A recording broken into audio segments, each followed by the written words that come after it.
할렐루야.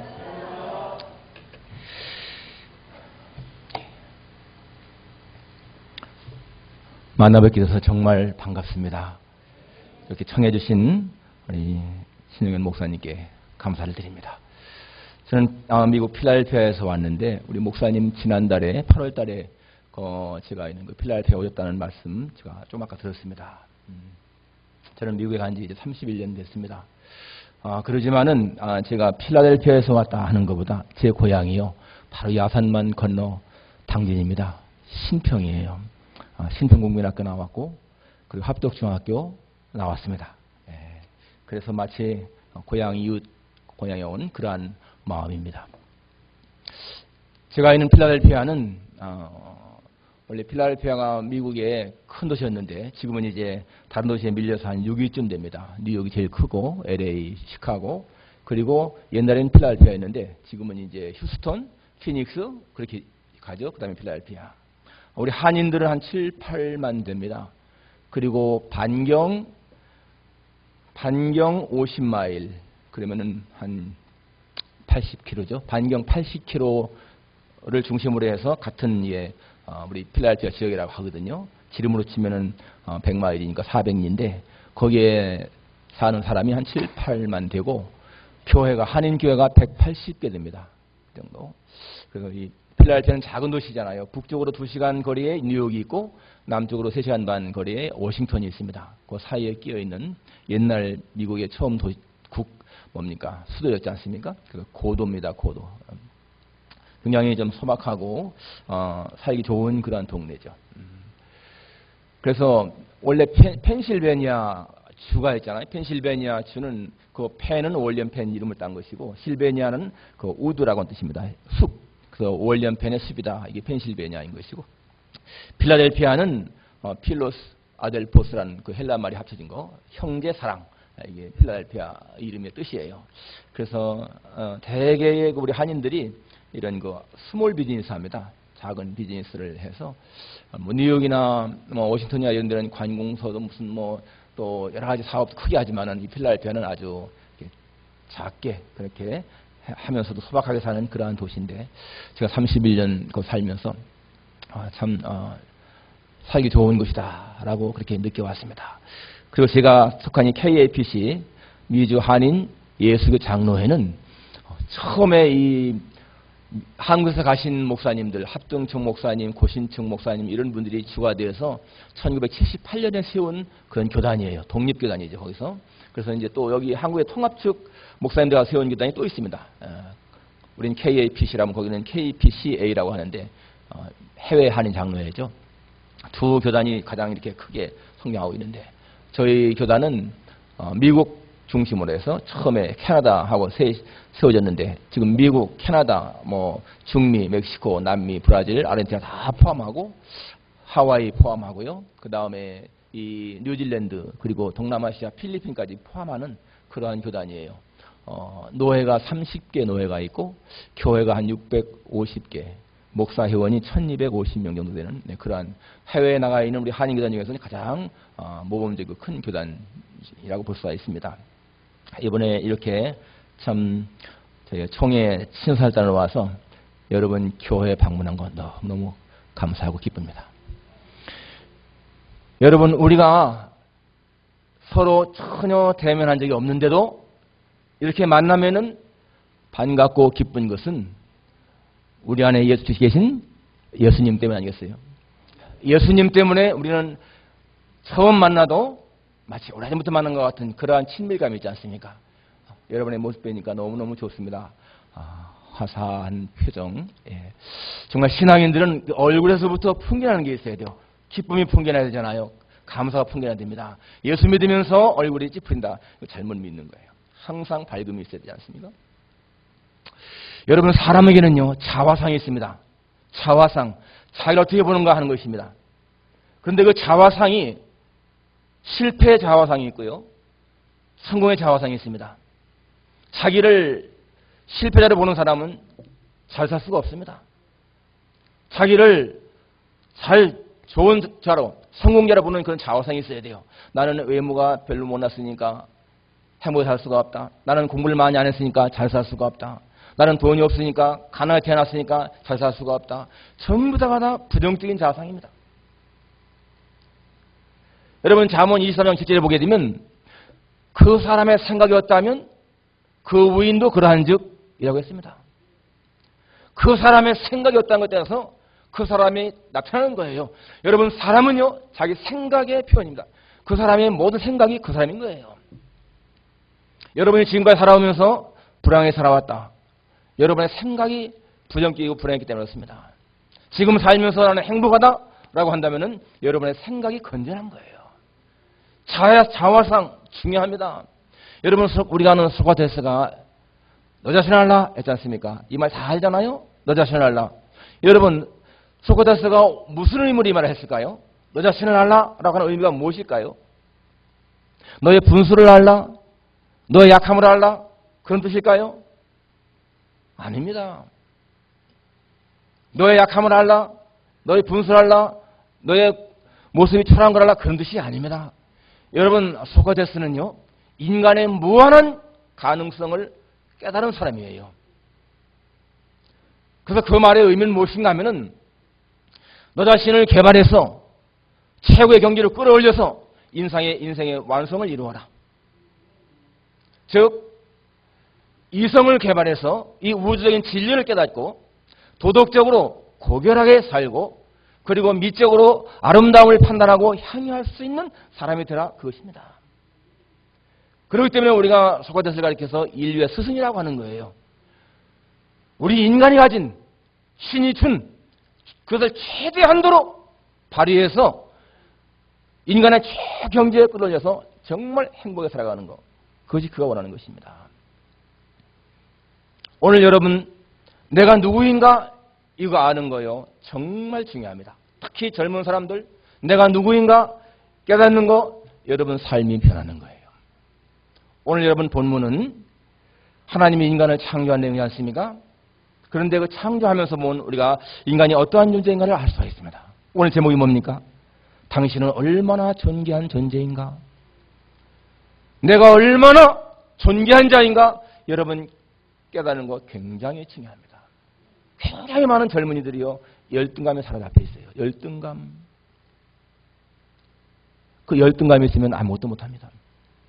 그런데 여러분 우리는 하나님 앞에 사는 우리가 열등감 가진 존재가 절대로 아닙니다.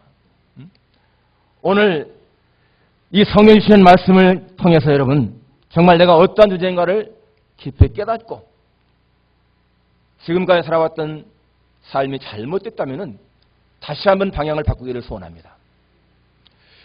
여러분 오늘 본문의 성에서 볼 때에 우리가 어떤 존재인 것인가? 첫째는 하나님을 닮은 존재라고 했어요. 따라합시다. 나는 하나님을 닮은 존재다. 다시 한번 나는 하나님을 닮은 존재다. 여러분 젊은이들 말이죠. 만약에 굉장히 멋있는 그 연예인을 가르쳐 너는 꼭 누구 같다. 아무나 아마 기분 나쁘지 않을 거예요. 응? 아주 잘생긴 어떤 연예인 너는 꼭 누구 같다. 그러면 기분 나쁘겠어요? 좋아할 거예요 아마. 그런데 여러분 하나님을 닮은 존재다. 이게 엄청난 일 아니에요? 그 하나님을 닮은 것이 무엇입니까? 지정의입니다. 하나님의 그 지적인 능력, 또 정적인 것, 의지적인 것, 생각 이것이 다 하나님 닮은 거예요. 세상에 어떠한 피조물도 하나님 닮은 자가 없습니다. 오직 사람만이 하나님을 닮은 존재인 거예요. 여러분들이 하나님 앞에 겸손하게 하나님 나는 누굽니까? 라고 질문했을 적에 하나님이 뭐라고 답할 것 같습니까? 너는 죄인이야. 그럴 것 같아요? 너는 죄인이야. 많은 사람들이 자기를 죄인으로 생각하지 않습니까? 그런데 여러분 성경에 죄인이 언제 나옵니까? 창세기 3장에 나오는 거예요. 아담과 하와가 범죄한 다음에 그때 죄인이 됩니다. 1장은요 죄인이 절대로 아닌 거예요. 하나님을 닮은 존재입니다. 누가복음 15장에 보면 탕자 얘기가 나오는데 그 탕자가 처음에 아주 부유한 집에 귀한 아들이었습니다. 그런데 재산을 달라고 해서 나가서 다 팔아서 허랑방탕하게 지내고 죽게 되니까 어떻게 했습니까? 아, 내가 줄여 죽는구나. 내 집에는 양식이 풍족한 품꾼이 얼마나 많은가. 내가 일어나 아버지께 돌아가야 되겠다 라고 하지 않습니까? 그래 가서 뭐라고 합니까? 아버지, 내가 하늘과 아버지께 죄를 지었기 때문에 아들이라 칭함받기 못하겠습니다. 나를 품꾼이 하나로 보십시오. 그럴 때 여러분, 그 아버지가 그래 너는 탕진했으니까 너는 우리 품꾼밖에 안 돼. 종이다. 그랬습니까? 종들에게 뭐라고 했어요? 제일 종을 내다 입혀라. 손에 가락지를 끼워라. 발에 신을 신겨라. 그리고 살진 송아지를 잡아라. 우리가 먹고 즐기자. 내 아들은 죽었다가 살아났고 잃었다가 찾았도다. 거기 뭐라고 합니까? 내 아들이라고 합니다. 내 아들, 내 아들. 자기는 죄를 졌기 때문에 나는 죄인입니다 라고 하지만은 아버지가 볼 적에는요, 내 아들이기 때문에, 귀하기 때문에 좋은 옷을 내다 입히고 가락지를 끼우고 신발을 신기라고 하는 거예요. 우리 마찬가지입니다. 창세기 1장에서 하나님의 모습을 닮은, 형상을 닮은 존귀한 자인데 3장에 와서 아담 하와의 범죄로 말미암아 잃어버렸어요. 잃어버렸습니다. 영적으로 죽었습니다. 그러지만은 예수님의 십자가의 보혈을 말미암아 다시 사는 거예요.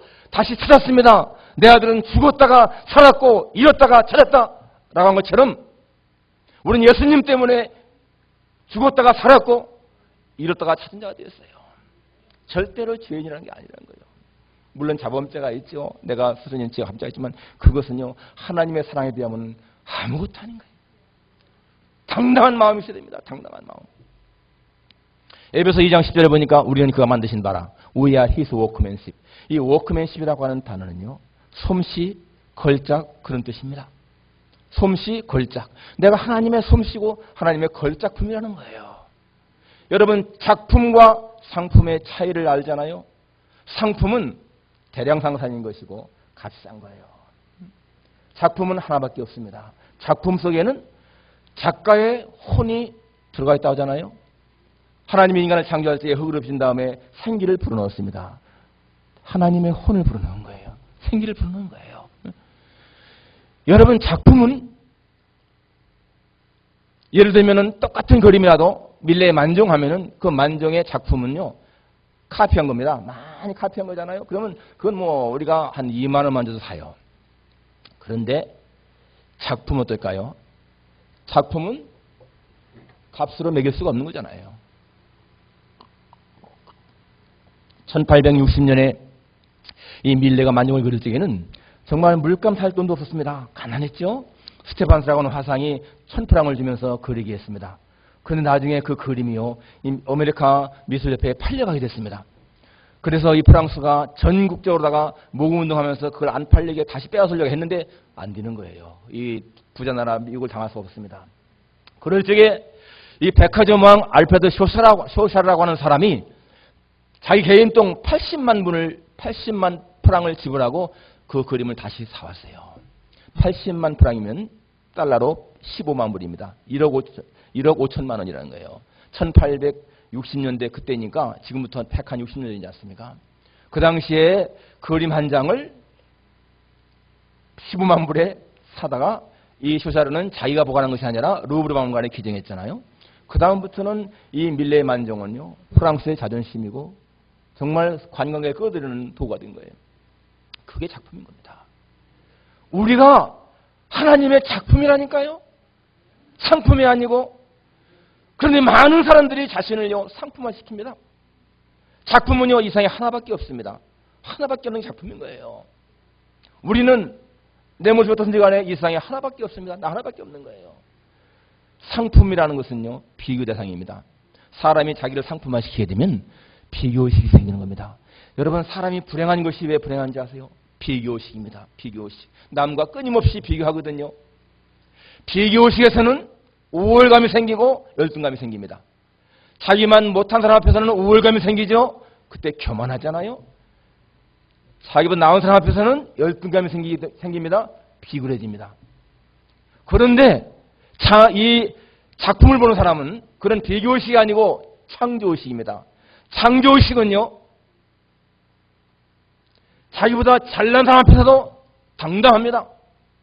자기보다 못한 사람 앞에서도 겸손합니다. 그게 창조의식인 거예요. 그렇기 때문에 비교식 하는 사람들은 끊임없이 불행하죠.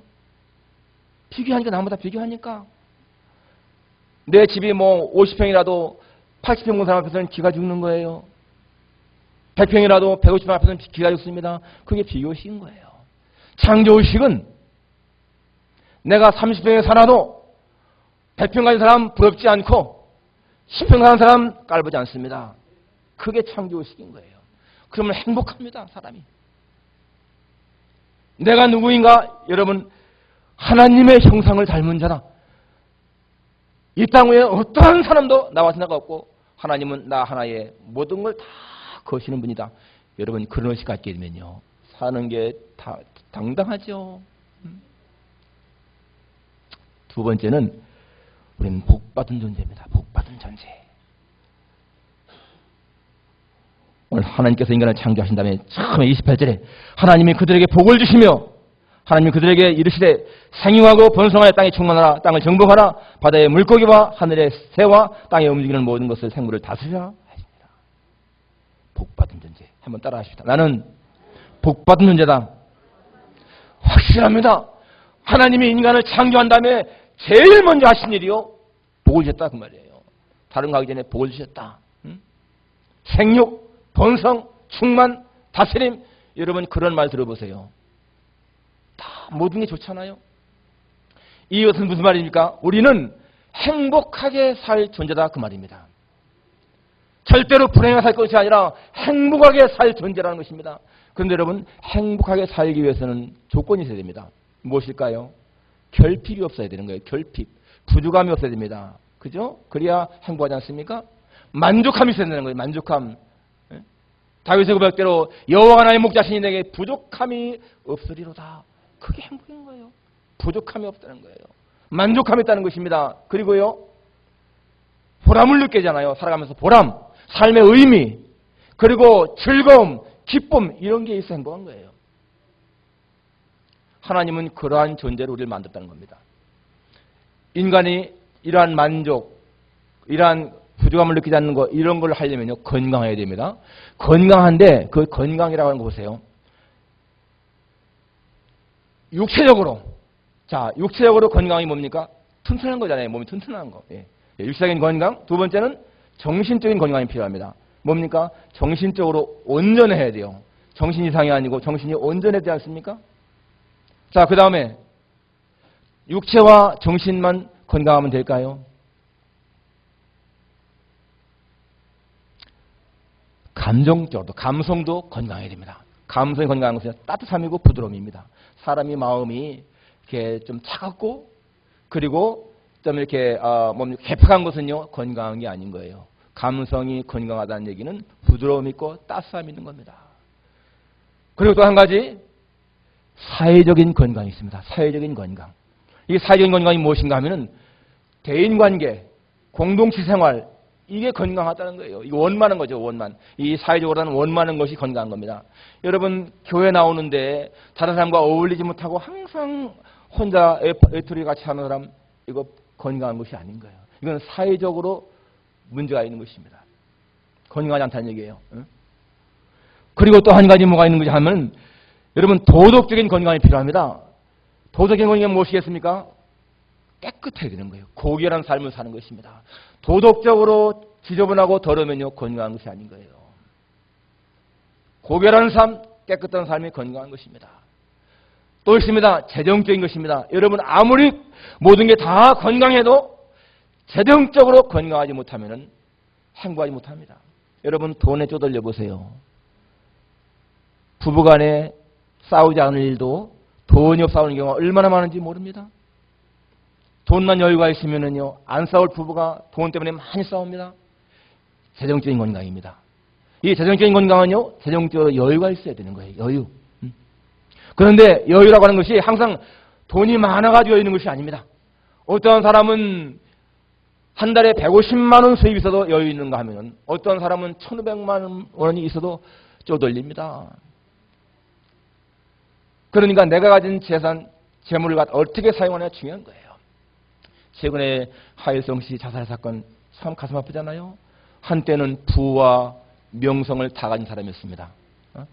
그런데 그 30억짜리 빌딩 사기당하고 그 양도세 12억 내놓으라고 자기 집 팔아서 차 팔아서 다 해도 6억밖에 안 돼. 4억 부족해서 그것 때문에 허덕이고요. 사골수방으로 옮기고 나중에 쫓기다 더 갈 데가 없으니까 죽잖아요. 그분이 돈이 있었으면 죽을 사람이 아니잖아요. 재정적인 건강 중요합니다. 여러분 크레디트 카드 계속 밀려서 막 돈만 내는 거 이거 불행한 겁니다. 크레디트 카드는요. 할 수만 있으면 잘라버려야 되고 하나만 가지시고 항상 그 달에 페이를 해야 돼. 여러분 크레디트 카드 이자가 얼마인지 아세요? 이게 복리로 나갑니다. 복리로. 엄청난 거예요. 그런 재정관리를 잘해야, 그 매니지먼트를 잘해야 행복한 삶을 살 수가 있습니다. 마지막 7번째 중요한 것이 영적인 건강이잖아요. 영적인 건강, 예, 이것은요 하나님과의 관계입니다. 하나님과의 관계, 이 영적인 건강이 제일 중요하잖아요. 파니 크루스비 같은 여사, 우리 찬송가에 많이 나오는데 작시한 것이, 그분은 평생을 못 보아도, 못 보는 것 때문에 육체적인 건강에 결함이 있어도 그것 때문에 불행을 느끼지 않았습니다. 자기는 나중에 고백하기를 내가 설령 눈을 뜰 기회가 있다 할지라도 안 뜨겠다 했습니다. 하나님의 은혜가 너무나 감사하다고 했죠. 그랬습니다. 당신은 보지도 못하는데 항상 그렇게 화사하고 행복해 보입니까? 라고 할 적에 뭐라고 했습니까? 나는 행복한 조건이 너무나 많습니다. 그런데 다른 것은 다 뒤틀어놓고라도 내가 예수님을 믿는다, 내가 크리스천이다 라고 하니 한 가지만으로도 나는 너무너무 행복합니다. 영적인 건강이 있으면요 다른 것이 커버가 되는 거예요. 정말. 창세기 39장에 보게 되면 요셉 얘기가 나오는데, 그 성경에 뭐라고 하냐면 그 당시에 요셉이 그 감옥에 있었습니다. 근데 감옥에 있는데 성경에 뭐라고 하냐면 여호와께서 요셉과 함께 하시니라, 여호와께서 그와 함께 하심으로 그의 범사를 형통케 하셨더라 라고 했습니다. 여러분 구약에 나오는 이 형통이라고 하는 단어는요 지금으로 말하면 성공에 나옵니다. 성공. 구약의 형통은요 성공이에요. 그런데 감옥에 있는데 성공자라는 거예요. 하나님이 함께 한다고 하는 확신이 있으면은 우리가 어디에 있든지 성공자라는 겁니다. 성경에 보게 되면 여호와께서 다윗과 함께 하시니 다윗이 어디를 가든지 이기게 하시니라. 하나님이 함께 하시기 때문에 이기게 한다는 거예요. 여러분이 하나님이 나와 함께 한다고 하는 확신이 있으면은 당당할 수가 있습니다. 당당할 수가 있는 거예요. 저는 정말 이 임마누엘, 성경에 여러 가지 말이 많이 나오지만 임마누엘, 하나님이 나와 함께 하신다라고 하는 이 말씀 너무너무 좋고요. 나는 하나님이 나와 함께 하신다고 하는 그런 마음의 확신이 든 다음부터는 내 자신이 내가 불행하다 느낀 적이 없습니다. 그리고 마음의 두려움, 걱정, 염려 갖지 않습니다. 어떠한 경우에도 하나님이 나와 함께 하신다. 확신 때문에 감사한 거예요. 우리 하나님 있는 사람들은 그렇게 복을 받으며 살 사람들인 거예요. 복을 받으며. 여러분의 삶 속에 걱정, 근심, 원망, 짜증 그런 거 있는 거 절대로 하나님이 기뻐하지 않습니다. 여러분 저는요 지금 이렇게 하나님의 은혜로 목사가 사는 것이 너무너무나 감사한데, 제가 아까 말씀드린 대로 우리 당진 신평에서 태어나가지고 거기에서 초등학교, 중학교 나오고요. 고등학교를 서울에 가서 시험 봤는데 다 떨어졌습니다. 집에서는 이제는 떨어졌으니까 농사를 지으며 살라고 했습니다. 그때 생각해봐도 그냥 농사만 지며 살겠는데 마음이요 너무너무 아팠어요. 그때 하나님 앞에 그런 기도했죠. 하나님 공부하고 싶습니다. 지금 여기서 그냥 모든 걸 다 끝내고 농사만 친다면 내 자신이 너무나 불쌍한 것 같습니다. 공부 좀 하게 해주십시오. 그런데 공부할 수 있는 길이 없잖아요. 고등학교 떨어졌으니까. 서울에 가서 쌀가게에 가서 일했습니다. 그런데 그 쌀가게에 가서 아침 6시 일어나서부터 밤 11시 반까지 쌀을 막 날르고 그런 일을 하는데 그 집주인이 그러시더라고요. 그때 그 집주인의 딸이 대학 다녔는데, 야, 공부는 아무나 하는 게 아니야. 돈이 있어야 하는 거지. 너는 보니까 일을 잘하니까 일을 열심히 잘하면은 나중에 우리가 쌀집 내줄 테니까 그렇게 열심히 배워. 그런 말을 했어요. 그런데 제 마음속에 그 아주머니에 대해서 무슨 말을 많이 했냐면 당신은 돈이 있으니까 자식 공부 가르치고 대학 가르치고 나는 돈이 없으니까 공부 못한다고요. 아니요. 나는 할 것입니다. 나는 반드시 되게 할 것입니다. 그렇게 마음속에 그런 다짐. 저는요 그분이 굉장히 고맙습니다. 제 마음에 굉장한 그런 도전을 주었거든요. 그래서 정말 그 다음 해에 검정고시를 통해서 합격하고 그리고 나중에 대학 간 거예요. 그리고 대학 졸업 맡은 날 힘들게 대학 다녔지. 물론 너무나 힘들게 다녔지만은 그래도 하나님이 그렇게 인도하셨어요. 나는 대학 갈 사람이 아니거든요. 그런데 하나님이 그렇게 인도하셨어요. 그리고 대학 졸업 맡은 다음에는 대한항공에 입사했습니다. 가을 본사에 입사해서 저 미드파 옆에서 근무했어요. 3년 정도 근무했는데 제 마음에 그런 생각이 들더라고요. 내가 이 회사에 내 일생을 다 바쳐도 아깝지 않을까? 그런데 마음이 아니더라고요. 그 당시에 내 마음이 무언가 하나님의 은혜가 막 느껴지니까 하나님 나 24시간 다 하나님을 위해 일하고 싶어요. 그런 마음이 막 드는 거예요. 24시간 다 일하고 싶어요. 하루에 이 정말 황금의 시간 8시간 9시간을 갖다가 이 회사에 바치기에 내가 너무나 아깝습니다. 그러니까 하나님 좀 하나님을 일할 수 있게 해주십시오. 그러면서 기도하기를요. 하나님 내가 나중에 죽음의 자리에 다다랐을 적에 살아온 삶을 돌아보면서 내가 후회 없이 살았다. 정말 잘 살았다. 라고 말할 수 있는 그런 일 좀 하게 해주십시오. 그럴 때요. 제 마음속에 주시는 하나님의 응답이 남을 위해 살아라. 그렇습니다. 남을 위해 살아라. 남을 위해 사는 것이 너를 위해 사는 최선의 길이다. 그게 제가 받은 응답이었어요. 남을 위해 사는 것이 나를 위해 사는 최선의 길이다. 그런데 하나님께서 그런 말씀을 하는 것이 아니라 막 이런 걸 보여주시면서 내가 눈에 보이는 걸 봐라. 저것이 자기를 위해 있는지 남을 위해 있는지 봐라. 그러는 거예요. 그때 내 마음에 들어온 책상, 전기불 이런 것이 막 보이는데 저 책상이 남이 쓰니까 가치 있는 것이지 자기만을 위해 있다면 존재가 없구나. 저 의자 사람이 앉아주니까 가치가 있는 것이지 자기만 존재한다면 가치가 없구나. 이게 막 깨달아지는 거예요. 저 전기불 마찬가지로 사람이 쓰니까 가치 있는 것이지 자기만을 위해 있다면 가치가 없는 것이구나. 그런 게 막 깨달아지는 거예요. 남을 위해 사는 것이 나를 위해 사는 최선의 길이라는 거 그게 깨달아진 거예요. 그게 제가 목사 된 동기입니다. 그렇지나 공부하면서 사실 유학 갈 만한 돈이 없잖아요. 그런데 그냥 갔어요. 아이들 초등학교 1학년, 2학년인데. 그런데 여러분 지금 31년 지난 지금 정말 후원해 주는 사람이 한 사람도 없었지만은요. 하나님은 거기에서 사람들을 만나게 하시는 거예요. 그냥 처음 보는 분인데 장로님이 내가 당신 등록금 도와주겠습니다. 이렇게 하고 차가 망가졌는데 어느 의사 닥터께서 내 차 쓰십시오. 주시고요. 그게 뭡니까? 여호와 이래죠. 여호와 이래. 저는 지금 사는 것이요. 너무너무 감사하고 행복합니다. 저는 딸만 둘인데 이 딸들 다 커서 벌 다 시집 갔고 큰딸 사위는 내과 의사로 일하고 있고 둘째 딸 교육 전공해서 NYU 나왔는데 교사하다가 이제 남편은 회사의 부사장인데 애만 4명 키우고 있어요. 큰 딸은 2남 1녀, 작은 딸은 2남 2녀입니다. 제가요 손주가 7명이에요. 정말 하나님의 은혜 감사하죠. 우리 4 식구만 갔는데 지금은 모이면요 13명입니다. 하나님의 은혜가 아니면 도무지 감당할 수 없는 그런 일인데 하나님이 그때마다 하겠어요. 여러분 기억하십시오. 하나님이 나와 함께 하시면 내게 불가능이 없습니다. 하나님은 우리가 그렇게 살도록 지으셨습니다.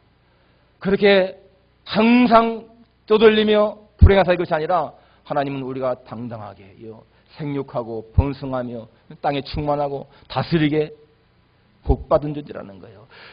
우리는 인간들은 하나님이 예배하신 그 많은 축복들을요 누려야 되는데 누리지 않고 있어요. 마지막은 우리는 하나님을 기쁘시게 하는 자입니다. 기쁘시게 하는 자. 오늘 이 31절에 보니까 하나님이 그 지으신 모든 것을 보시기에 심히 좋았더라. 저녁이 되고 아침이 되니 이는 여섯나니라. 하나님이 인간을 다 창조하신 다음에 심히 좋았더라. 여러분 그런데요. 잘 생각해 보십시오. 하나님이 아담과 하와를 창조한 다음에 그들이 무엇인가 행동 때문에 기뻐했습니까? 아니죠. 그냥 존재 때문에 기뻐하신 거예요. 존재 때문에. 그들이 선악간에 무언가 행해서가 아니라 존재 때문에 기뻐하신 겁니다. 여러분, 자녀들을 낳을 때 그 자녀가 딱 태어났을 적에 부모나 할머니, 할아버지가 자녀를 보면서 그 아이가 뭘 알겠어요? 아무 선악간에 행동 않잖아요? 그런데 보면 어떻습니까? 기쁘잖아요. 왜? 존재이기 때문에, 내 것이기 때문에, 내 것이기 때문에. 하나님 말씀하셨습니다. 야곱아, 너를 창조하신 여호와께서 이제 말씀하시느니라. 이스라엘아, 너를 조성한 자가 이제 말씀하시니라. 너는 두려워하지 말라. 내가 너를 구속하였고 내가 너를 지명하여 불러나니 너는 내 것이라. 여러분, 너는 내 것이라. 우리가요, 하나님의 거예요. 하나님의. 우리가 내 자식을 위해서 죽을 수 있지 않습니까? 여러분, 부모는요, 자식을 위해 죽을 수 있는 거예요. 그게 하나님의 사랑이잖아요. 하나님이 세상을 이처럼 사랑하사 독생자를 주셨으니 바로 그 사랑이 무슨 사랑이에요? 죽을 수 있는 사랑이라는 거거든요. 나는 하나님의 것입니다. 그러니까 여러분, 우리는 하나님을 기쁘시게 하기 위해서 애쓸 필요가 없습니다. 아이들이 부모를 기쁘게 하려고 애를 씁니까? 하지 않아도요, 자연스럽게 행동만 해도 기뻐하는 거예요.